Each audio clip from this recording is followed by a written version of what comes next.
nên thọ cái chili họ nhớ đó họ từ bán thùng phiền cái chili mà bỏ chống hàng thia trống chống hàng cơ đi bây giờ ôi xí tù đó chuối tù có thế bây giờ chuối em có bổi tù khiến rồi em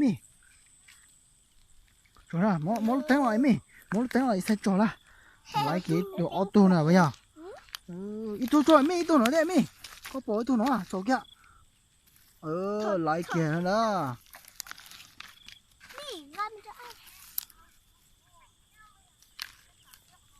đó biết chỗ đó chống chập là đó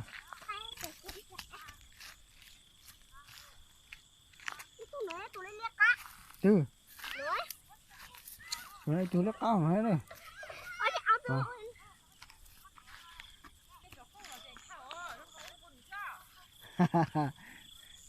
sao cái chili ở xí bỏ đi ăn đi à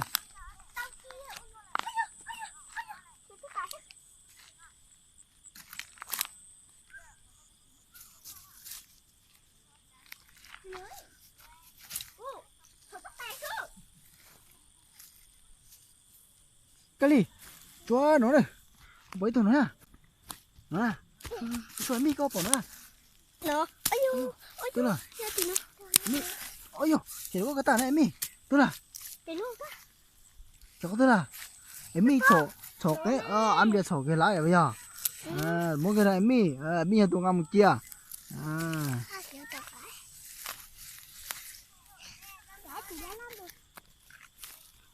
Ele chỗ này bắt trò lên tiền tụi nó hay là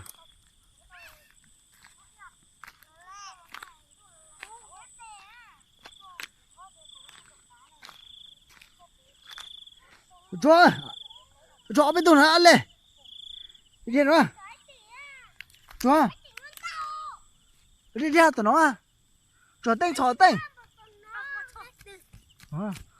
tù để đó hay là từ chó đó em mi chó đó mi chó cái tù tên chó cái tù có hết bây giờ có đi à nên làm tụ khen hả anh đâu lúc về hồi cha tên nên nhậu thì tôi nhớ về phòng nên phải không tôi nè ông nên tôi chọc bọn này lúc đó nó không thông phiền bây giờ nên tôi chọc bọn này thông phiền bây giờ ôi chú chó trời tôi nó thế này anh nói này không về hồi cha nhá anh đâu không vì bây giờ thôi ngâm rồi anh chị thôi trái hả toàn đồ tôi chụp lại anh đâu vì chỗ kinh tế đó cũng có sẽ tệ đó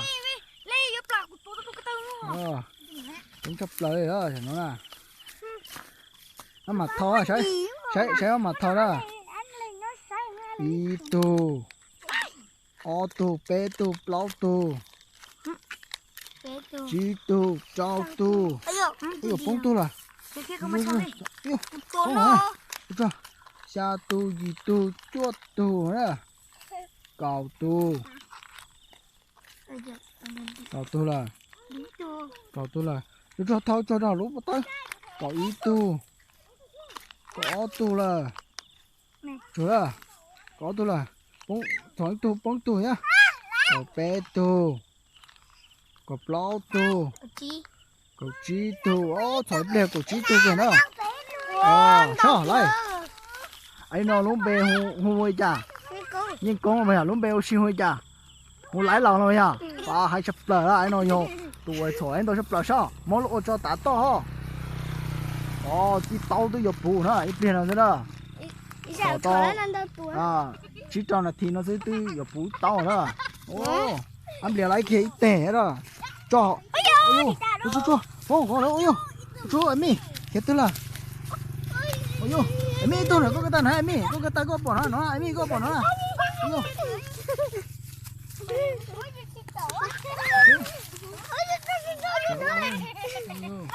cho nó thổi chấp lấy kìa đây kìa đó bé tu lao tu đó chí tu kìa đó tên chó kìa là ý tu bé chống tất cả đó cái gì tủ nữa. Thế mẹ cái lẻ tên. Ôi, mà Tủ lấy khe này. lấy cho tụi bé khai trong nhà ấy vì. Đó, anh nói hỏi anh bé khai đủ đó, cho nó cho đủ chỉ tao mua cũng tỷ đó. Đó là. À, Cái này một chè đó. chỉ tao biết dùng chộp nó thôi. Thôi mình nhóc nó. Cho itu nó ra. Cho nó itu ada kali. Thôi kia đó, nó đó. Lấy kia lấy kia tu là ngâm đó. Anh lê.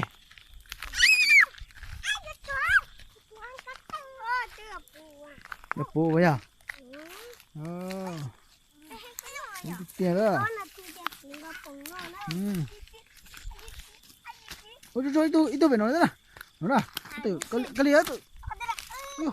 Nó anh nó kia phải nó đó. Thế mà anh nó thỏ lại kia đó, ai vì nó thỏ cái tiền đó. Ôi tôi kia phải nó đó. Tôi kia phải nó đó. Ôi yo. Cho. Bỏ lại. Kia tư là. Lại kia thế đó. Chúng tài đó. Lại kia vậy à? Ôi, cho. Chả hỏi số hai lấy bao nhiêu tụ là? Itu. Tu. Số.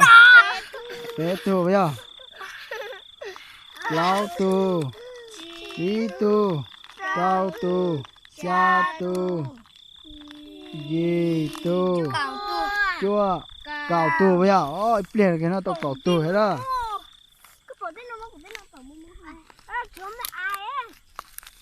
Thế à? Vì kinh á, có bỏ rồi.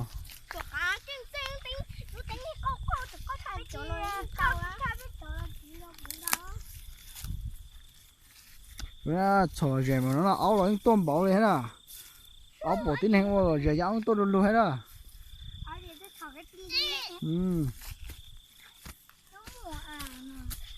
Còn nó tối nay tôi chở lo bây giờ lấy cái tủ hết đó.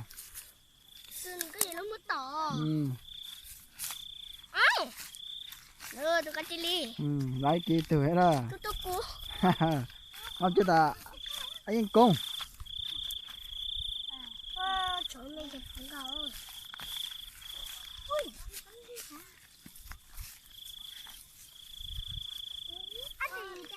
Còn nhiều bùi cái rồi.